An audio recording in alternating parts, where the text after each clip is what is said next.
इस deep dive चर्चा में बहुत बहुत स्वागत है। आज का हमारा मुख्य उद्देश्य उन भारी भरकम कानूनी दस्तावेजों और ऐतिहासिक फैसलों के ढेर से सबसे जरूरी ज्ञान को बाहर निकालना है। बिल्कुल, और ये एक ऐसा ज्ञान है जो किसी भी जागरूक नागरिक के लिए सिर्फ एक जानकारी नहीं है। हाँ, मतलब ये संविधान को देखने का नजरिया ही पूरी तरह से बदल लेता है। आज हम जिस विषय पर बात करने वाले हैं वो भारतीय इतिहास की एक बहुत ही महत्वपूर्ण घटना पर आधारित है। सही कहा, एक ऐसी घटना जहां महज एक पासपोर्ट जब्त होने के प्रशासनिक आदेश ने भारतीय न्यायपालिका की दिशा हमेशा के लिए बदल कर रख दी। इस एक अकेली घटना ने संविधान के तहत सम्मान से जीने के अधिकार को एक नई और बेहद मानवीय परिभाषा दी है। ये विषय सच में भारतीय न्याय प्रणाली का एक बहुत बड़ा मील का पत्थर है। पर इस पूरी घटना की गहराई में जाने से पहले मुझे लगता है इस चर्चा के सबसे महत्वपूर्ण आधार को समझना जरूरी है, जो कि हमारा अनुच्छेद 21 है। जी, संविधान का अनुच्छेद 21 यानी प्राण और दैहिक स्वतंत्रता का संरक्षण। हमारा संविधान बहुत ही स्पष्ट शब्दों में कहता है कि किसी भी व्यक्ति को उसके जीवन या उसकी व्यक्तिगत स्वतंत्रता से तब तक वंचित नहीं किया जा सकता जब तक ये कानून द्वारा स्थापित प्रक्रिया का पालन न किया गया हो। एग्जैक्टली। आज के इस विश्लेषण में हम मेनका गांधी बनाम भारत संघ 1978 के उस ऐतिहासिक फैसले की परतों को खोलेंगे जिसने इस एक लाइन के अनुच्छेद को भारतीय लोकतंत्र का सबसे मजबूत हथियार बना दिया। ठीक है, तो आइए इसे थोड़ा विस्तार से समझते हैं। मतलब इस पूरी कानूनी उथल-पुथल की शुरुआत आखिर हुई कैसे? इसकी शुरुआत के पीछे का राजनीतिक माहौल समझना भी बहुत दिलचस्प है। बिल्कुल, ये कहानी शुरू होती है 2 जुलाई 1977 से। ये वो समय था जब देश 1975 के आपातकाल यानी इमरजेंसी के साए से बाहर आ रहा था और नागरिक अधिकारों को लेकर पूरे देश में एक अलग ही सुगबुगाहट थी। हाँ, नई सरकार बन चुकी थी। आपातकाल के दौरान हुई ज्यादतियों की जांच के लिए शाह कमीशन का गठन किया गया था और इसी माहौल के बीच 2 जुलाई 1977 को पत्रकार मेनका गांधी को क्षेत्रीय पासपोर्ट अधिकारी नई दिल्ली से एक पत्र मिलता है। और वो पत्र कोई सामान्य पत्र नहीं था। उसमें एक बहुत ही सीधा और कड़ा आदेश था कि उन्हें 7 दिनों के भीतर अपना पासपोर्ट सरेंडर करना होगा। कोई स्पष्टीकरण नहीं था, बस एक सीधा आदेश। अगर हम इसे कानूनी तौर पर देखें तो ये कार्रवाई पासपोर्ट अधिनियम 1967 की धारा 10(3) के सी के तहत की गई थी, जिसके अनुसार सरकार किसी का भी पासपोर्ट जब्त कर सकती है। हाँ, लेकिन शर्तें हैं। अगर पासपोर्ट अथॉरिटी को लगता है कि भारत की संप्रभुता, सुरक्षा, विदेशी रिश्तों या आम जनता के हित के लिए ऐसा करना जरूरी है तो वह कदम उठा सकती है।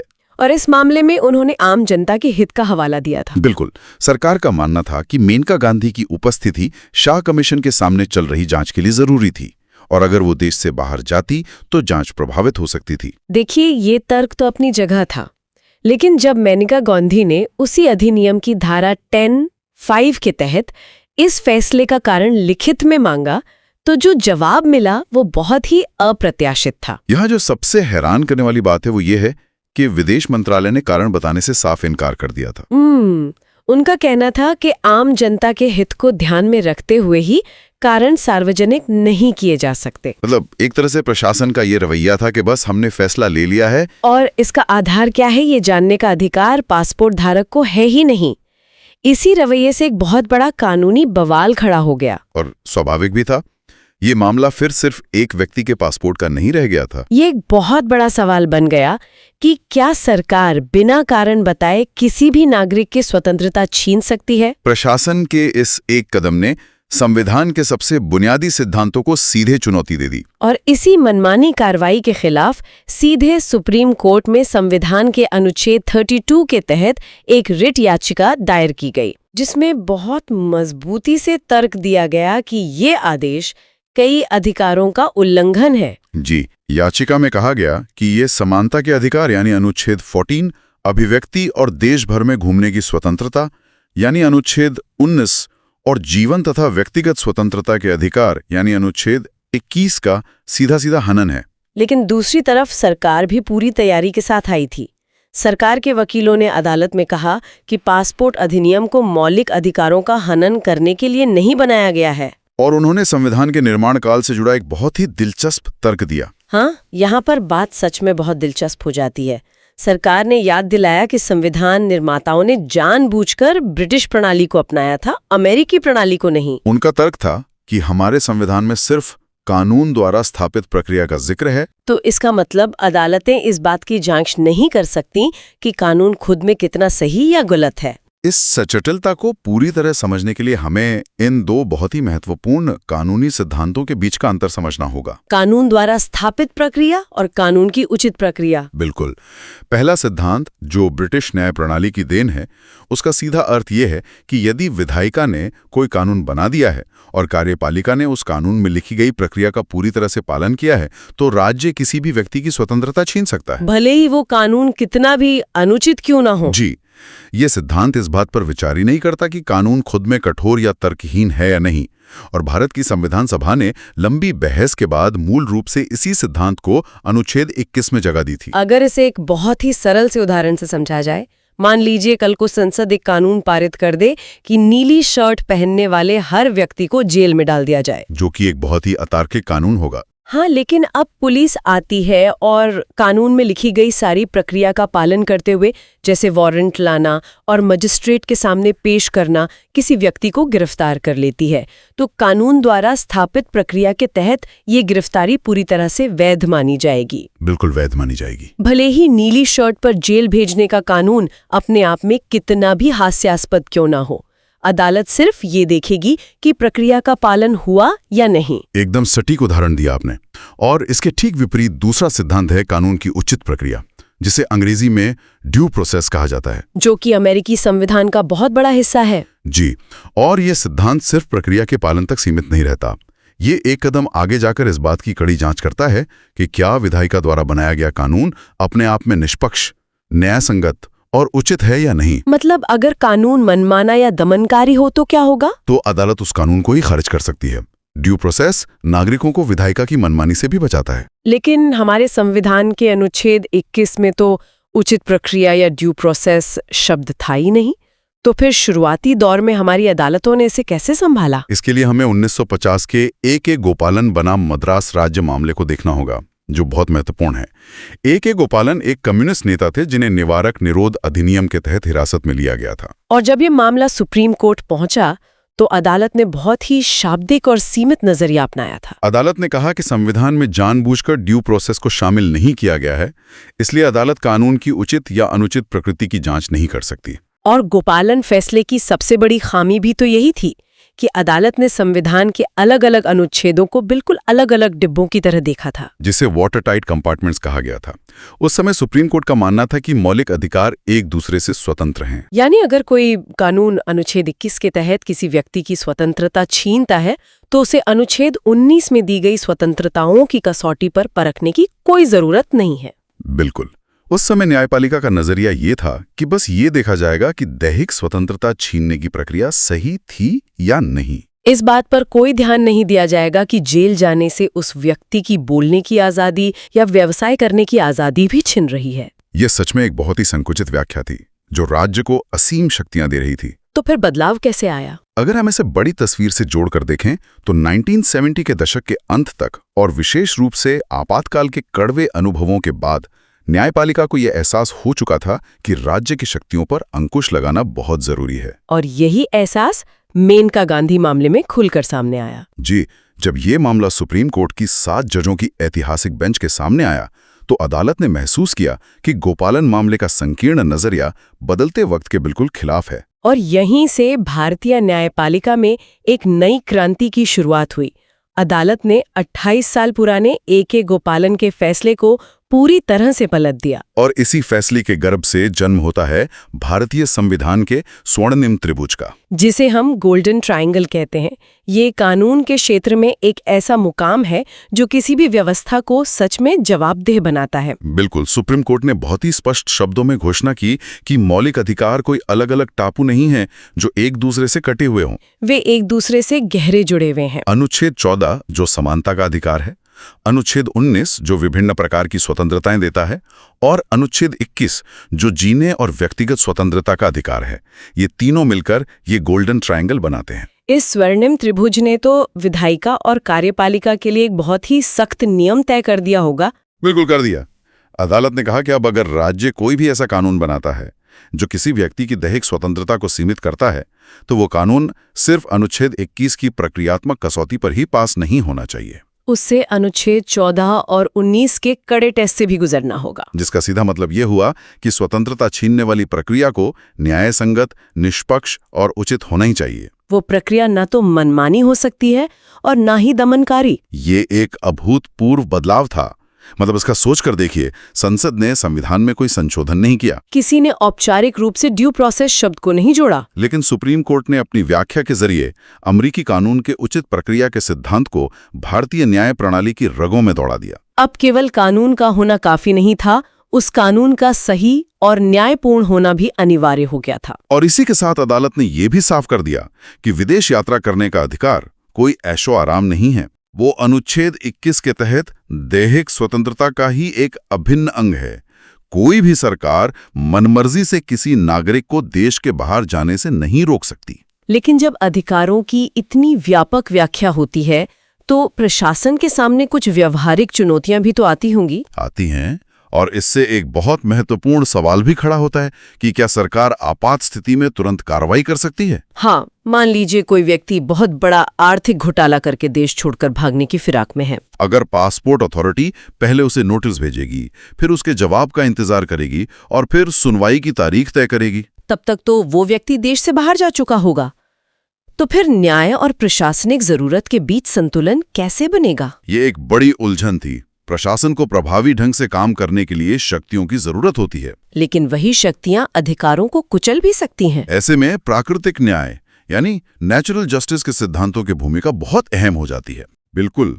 और प्राकृतिक न्याय का एक बहुत ही बुनियादी सिद्धांत है ऑडी ऑल्ट्रम पार्टम, जिसका सीधा अर्थ है दूसरे पक्ष को भी सुनो। किसी भी इंसान के खिलाफ दंडात्मक कार्रवाई करने से पहले उसे अपनी बात रखने का मौका मिलना ही चाहिए। और मेनका गांधी के मामले में सबसे बड़ी समस्या यही थी कि उन्हें अपना पक्ष रखने का मौका ही नहीं दिया गया था। सरकार ने न तो कारण बताए और न ही उनकी बात सुनी। ऐसे में सुप्रीम कोर्ट ने एक बहुत ही व्यवहारिक मध्यम मार्ग निकाला, ताकि प्राकृतिक न्याय भी बचा रहे और देश की सुरक्षा भी खतरे में न पड़े। यानी अगर इसे आसान भाषा में कहें तो बिना पक्ष सुने सजा देना ऐसा है जैसे बचपन में बिना पूछे स्कूल में डांट पड़ जाना। बिना ये जाने की गलती किसकी थी, बस सजा दे दी गई। सही कहा। इसी को रोकने के लिए सुप्रीम कोर्ट ने जो व्यवस्था दी वो वाकई दिलचस्प थी।